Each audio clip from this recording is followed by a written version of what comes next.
দানের মতো ক্ষমতাধর শক্তিশালী পাওয়ারফুল ইবাদত পৃথিবীতে নেই। দান যত আপনার উপকার করতে পারে হজ তত উপকার করতে পারে না। দান যত উপকার করতে পারে সিয়াম রোজা তত উপকার করতে পারে না। দান যত আপনার উপকার করতে পারে সালাত তত উপকার করতে পারে না।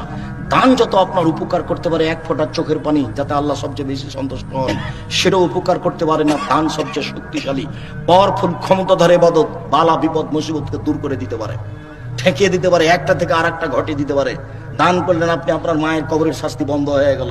অবাক ক্ষমতা দানের। বিচারের মাঠে বিচার হতে থাকবে আর দানের ছায়ার তলে আপনি থাকবেন। অন্য কিছু আপনার সামনে এভাবে আসবে না যতদিন পর্যন্ত আপনার বিচার না হচ্ছে। 3 দিন, 3 বছর, 3 মাস, 3 লক্ষ বছর, যা হবে হোক। আব্দুর রাজাক সাহেব বলেছেন 3 দিন যদি লেট হয় তাহলে হবে 1.5 লক্ষ বছর। 1.5 লক্ষ বছর যদি আপনার বিচারের দেরি হয় তাহলে 1.5 লক্ষ বছর আপনার ছায়া করে থাকবে দান। ভিন্ন ধরনের ক্ষমতাশীল ইবাদত হলো দান। আল্লাহ বলেন ইবাদতের জগতে সবচেয়ে শক্তিশালী পাওয়ারফুল ক্ষমতাধর ইবাদত হলো দান। পৃথিবীতে দানের চেয়ে শক্তিশালী ইবাদত নেই।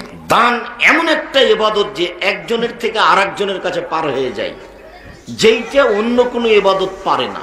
রাসূল সাল্লাল্লাহু আলাইহি সাল্লাম বলেন ইন্না সাদকাতা সিররে তুতফিউ গাযাবার রাব্বে, গোপনে দান করলে আল্লাহর রাগ মিটে যায়।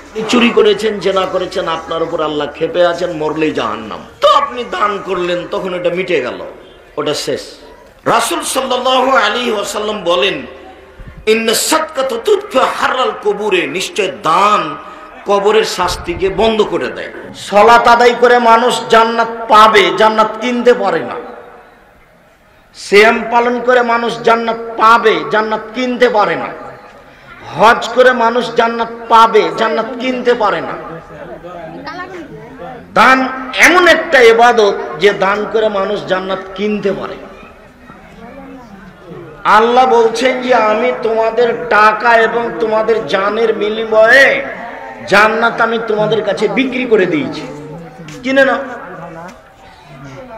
বিচারের মাঠে আপনি বলবেন আমি জান্নাত পাবো কেন? জান্নাত আমি কিনে নিয়েছি, জান্নাত তো আমার ব্যাপার। আর এত শক্তিশালী ভিন্ন ইবাদত যে আপনি দান করলেন এখানে আর কবরের শাস্তি বন্ধ হয়ে গেল আপনার মায়ের। সালাত আদায় করবেন নাকি শুধু আপনার, এটা অন্য জায়গায় পার হয়ে যাবে না। ওরা ভুল বুঝেছে, কোরআন মাজিদ পড়ে নাকি কবরে বক্সিয়ে দিল। এটা হয়? কোরআন মাজিদ পড়লে আপনারই নেকি হবে, ও আর একজনের কিছু করতে পারবে না। আর দান এমন নেকি যে আপনার তো হলোই, আপনি মায়ের জন্য দান করেছেন, ওই জন্য কবরের শাস্তি ওইদিকে বন্ধ। আল্লাহ রাসূল বলছেন সাদকাতু সিররে তুতফিউ গাযাবার রাব্বে, গোপন দান আল্লাহর রাগকে মিটিয়ে দেয়। আপনি পাপ করেছেন, আল্লাহ আপনাকে জাহান্নামে দিবেন, এরকম পরিস্থিতি আছে। আপনি এই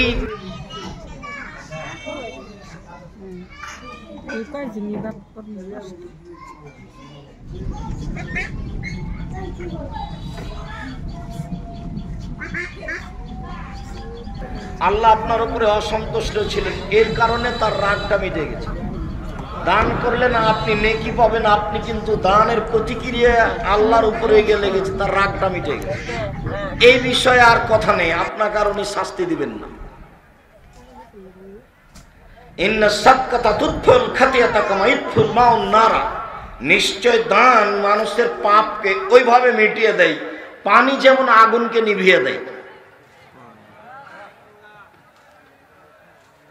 নিশ্চয় বিচারের মাঠে মানুষ দানের ছায়াতলে থাকবে।